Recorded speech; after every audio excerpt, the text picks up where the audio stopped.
Hi, I'm Nir Eyal, and this is the Near and Far podcast. This podcast is about business, behavior, and the brain.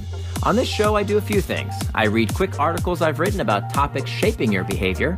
I interview authors of books I enjoy, and from time to time, I devote episodes to answering your questions. If you want to ask me a question, visit the podcast page on iTunes, go to ratings and reviews, and ask me a question by leaving a review. I promise to read it and possibly include your question in a future episode, so please, ask me anything. Now, enjoy the episode, and for more, you can always visit me at nearandfar.com. How the Ancient Greeks Beat Distraction by Nir Eyal, narrated by Johnny Heller. Distractions seem ubiquitous today, but they've always been a part of human life. Here's how to resist them. Do you know where the word tantalize comes from? It comes from Tantalus, and he was banished to the underworld by his father Zeus. There Tantalus found himself wading in a pool of water beside a tree that dangled a ripe fruit just above his head. Yet whenever Tantalus tried to pick the fruit, the branch moved away, and whenever he bent down to drink the cool water, it receded, so he could never quench his thirst. He was thus doomed for all eternity to yearn for things he could never have. His story is why we call something desirable but just out of reach tantalizing. It's hard to conceive of a better representation of the human condition. We are constantly reaching for something. More money, more experiences, more knowledge, more status, more stuff. The Greeks thought this was just part of the curse of being fallible mortals and used the story to portray the power of our incessant desires that, without careful management, will distract us from the things we value most in life. But there's more to the story of Tantalus and what it reveals about our struggle with distraction. Traction and distraction. Distractions impede us from making progress toward the life we want for ourselves. To visualize this, imagine a line that represents the value of everything you do throughout your day. To the right, the actions are positive. To the left, they are negative. The positive actions represent traction. They draw or pull us toward what we want in life. The word traction, in fact, comes from the Latin trahere, meaning to draw or pull. The negative actions represent distraction, the opposite of traction. Distractions are things that pull us away from what we want most in life. Internal and external triggers. All behaviors, both traction and distraction, are prompted by triggers, both internal and external. Internal triggers cue us from within. When we feel our belly growl, we look for a snack. When we're cold, we find a coat to warm up.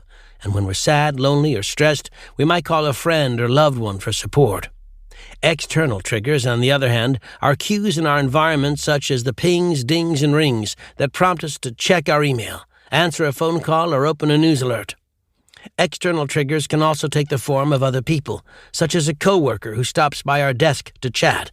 They can also be objects, like a television set whose mere presence urges us to turn it on.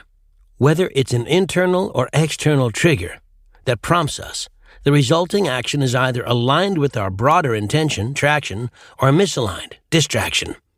When we put them together, they create a four-part indistractable model. The challenge, of course, is that our world has always been full of things designed to distract us. Today, people find themselves attached to their mobile phones, but these are only the latest potential hindrance. A few decades ago, people complained about the brain-melting power of television. Before that, it was arcade games, the telephone, the pinball machine, comic books, and the radio.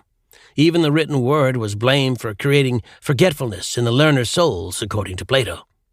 Though some of these things seem dull in comparison to today's enticements, distractions have and always will be facts of life. Today's distractions, however, feel different. The trinity of more data, faster transfer speeds, and ubiquitous access to new content means the world can be more distracting than ever before. If it's distraction you seek, it's easier to find it now than at any time in human history. The cost of distraction. What is the cost of all that distraction? In 1971, the psychologist Herbert A. Simon presciently wrote, "The wealth of information means a dearth of something else, a poverty of attention." Researchers tell us attention and focus are the raw materials of human creativity and flourishing.